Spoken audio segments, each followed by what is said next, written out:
Hello football fans, আজ এমএলএসের league ম্যাচে কি অসাধারণই এক কীর্তি করে দেখালেন লিওনেল মেসি। নিজের কেরিয়ারে ও এমএলএসের ইতিহাসে এই প্রথমবার এক ম্যাচে পাঁচটি অ্যাসিস্ট করার রেকর্ড গড়লেন মেসি। শুধু কি তাই, এমএলএসের এক ম্যাচে 6টি গোলে অবদান রাখা প্রথম ফুটবলারও তিনি। কিন্তু মেসির শ্রেষ্ঠত্ব তো আর এইটুকুতে শেষ হবে না। তাই এই মৌসুমে মাত্র 11টি ম্যাচে 23 গোলে অবদান রাখা মেসিকে মেজর লিগ সকারের কর্তৃপক্ষ তাদের অফিসিয়াল টুইটার অ্যাকাউন্টে গ্রেটেস্ট অফ অল টাইম বলে আখ্যা দিয়ে সম্মান জানিয়েছেন। দেখুন, আপনি একজন মেসি ফ্যান হন কিংবা না হন, মেসির শ্রেষ্ঠত্ব আপনাকে অবশ্যই মেনে নিতে হবে। এবং এই একই কথা প্রযোজ্য ক্রিশ্চিয়ানো রোনাল্ডোর জন্য। জেনারেশনাল এই দুই গোট তাদের কেরিয়ারে দলীয় ও ব্যক্তিগতভাবে যেসব শিরোপা অর্জন করেছেন তা অন্যান্য ফুটবলারদের জন্য স্বপ্নের থেকেও বেশি কিছু, যার কারণে প্রকৃত ফুটবল ফ্যান হিসেবে এই দুজনকে আপনাদের অবশ্যই সম্মান করতে হবে। দেখুন, আমি একজন মেসি ফ্যান, ছোটবেলা থেকেই মেসির খেলা দেখা পছন্দ করি, যার কারণে আমি আমার ভিডিওগুলোতে খুবই কম রোনাল্ডোর কথা বলে থাকি।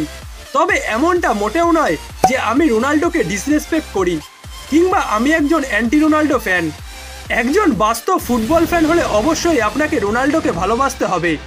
এবং 39 বছর বয়সে এসেও তিনি এই মৌসুমে যে ফর্মটা দেখাচ্ছেন সেটা কোনো মতে আন্ডার এস্টিমেট করা যাবে না।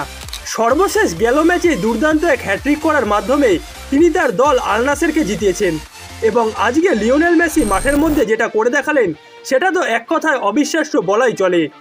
তবে প্রশ্নটা হচ্ছে, মেসি কিংবা রোনাল্ডোর এই মৌসুমের ব্যালন ডিওর জয়ের সম্ভাবনা আছে কিনা।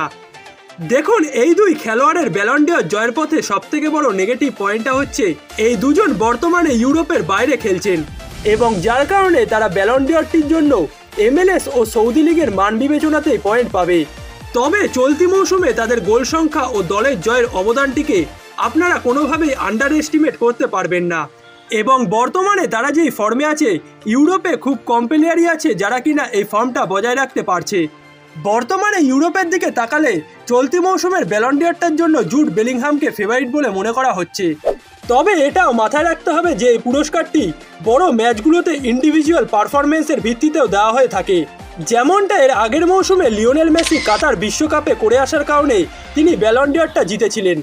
অন্যদিকে আর্লিং হল্যান্ড পুরো মৌসুম জুড়ে ভালো খেললেও এবং সিটির হয়ে একের পর এক শিরোপা জিতলেও ইউসিএল এর বড় বড় ম্যাচে ফ্লপ যাওয়ার কারণে তিনি ব্যালন ডিওরটা শেষমেশ জিততে পারেননি। এবং আমার মতে এই মৌসুমে জুড বেলিংহামও সেই একই পথে হাঁটছেন। বেলিংহাম হয়তো এই মৌসুমে রিয়াল মাদ্রিদের হয়ে বেশ কিছু শিরোপা জিততে চলেছেন। তবে ইউসিএল এর বড় বড় ম্যাচে এর আগের মৌসুমে আর্লিং হল্যান্ডের মতো এই মৌসুমে জুড বেলিংহামকেও সুপার ফ্লপ হিসেবেই দেখা যাচ্ছে। চ্যাম্পিয়ন্স লিগের কোয়ার্টার ফাইনালে ম্যানচেস্টার সিটির বিপক্ষেও আহামরি কিছু করতে পারেননি বেলিংহাম।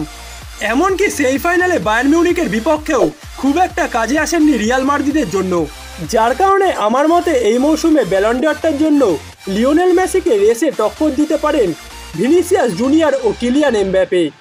এই দুই তারকাই চলতি মৌসুমে শুরু থেকে নিজেদের ফর্মটা ধরে রেখেছেন এবং তাদের দলের প্রয়োজনে বড় বড় ম্যাচে পারফর্মও করেছেন এই দুজন, যার কারণে আমার মতে লিওনেল মেসিকে এই মৌসুমের ব্যালন ডিওরটির জন্য কিলিয়ান এমবাপ্পে ও ভিনিসিয়াস জুনিয়রের সঙ্গে লড়তে হবে।